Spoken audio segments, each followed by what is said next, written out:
Welcome to Beverly, a beaver utopia that caters for every tree muncher's need and desire.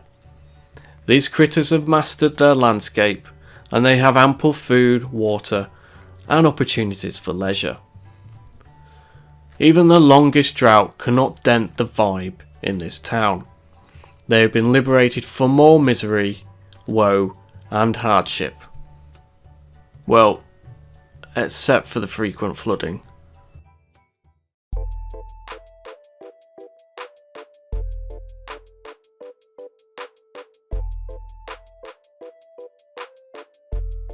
So this is Beverly. This is my late game save in Timberborn.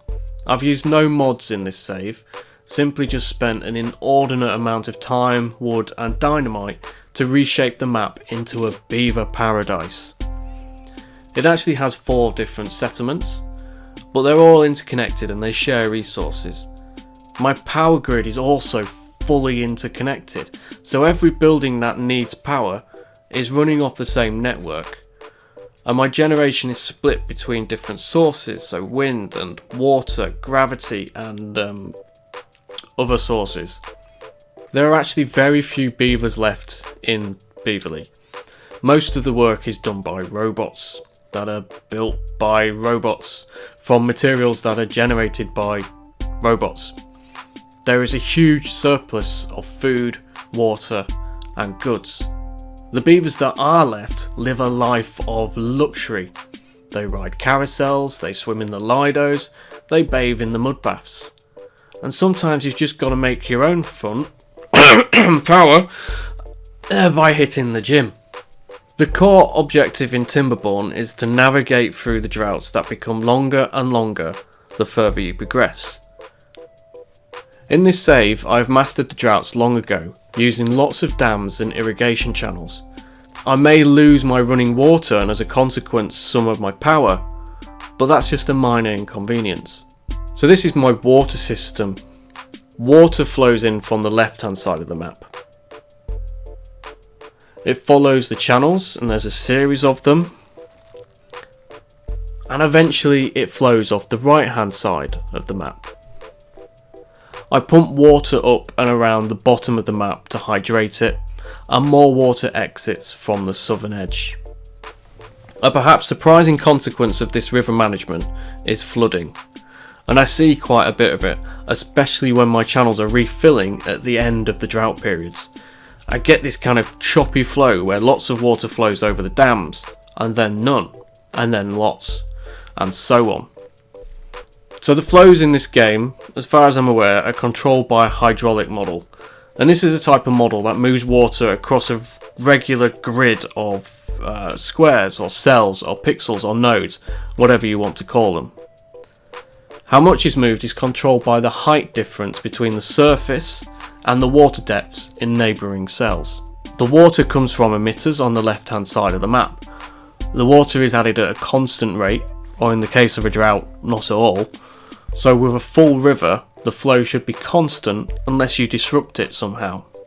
Even if you put in a dam, that disruption should only be temporary, and the flow should adjust quickly and a steady flow should resume over the top of the dam.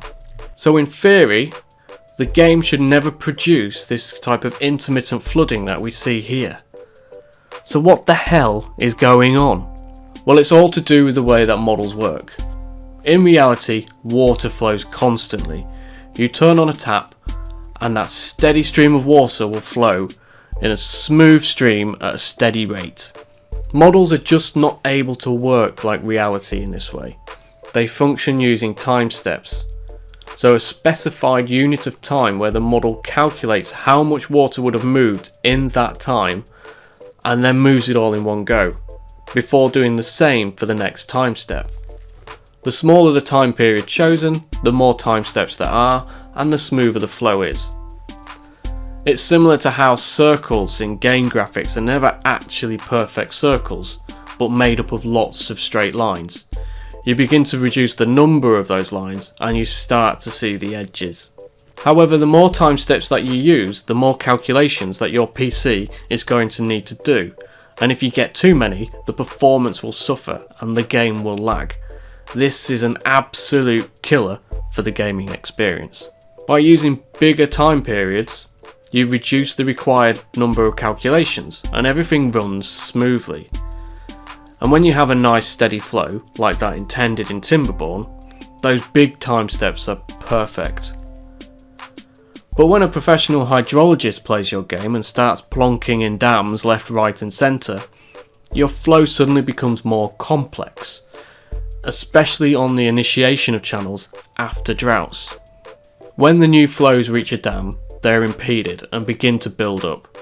The water level increases in the cells upstream of the dam until it reaches the top, and then flows can continue over. So this water has been building up for the whole length of the time step, and as the model uses the differences in heights between the cells to calculate how to move the water, it suddenly wants to move a lot of it in one go, and it does. So as the slope behind the dam is much shallower, less water enters the cell than leaves it in that time step, and the level drops back down below the top of the dam. This cuts off the flow, before eventually it builds up again and surges forward over the top. This creates an oscillation in the flow that can spread across the whole channel, with those surges of water resulting in the intermittent flooding. Gradually it will settle down as those oscillations reduce over time, but then another drought comes and it all gets messed up again. As a modeler, we call this instability because that's exactly what it is. And the solution is to reduce the size of the time step and use more of them, slowing everything down. It's a bit like sprinting. As long as your track is straight, you're okay. But if you want to run downhill, you have to put the brakes on, otherwise you'll go faster than your legs can move and you end up head over heels. So us modelers, we watch out for it because it's totally divorced from reality, and it is a telltale sign that our model is not working as we hope it will. In essence, an unstable model is useless for any practical purpose. I hope you enjoyed this video and found it insightful. Please do give it a like and subscribe to the channel. But for now, stay dry out there.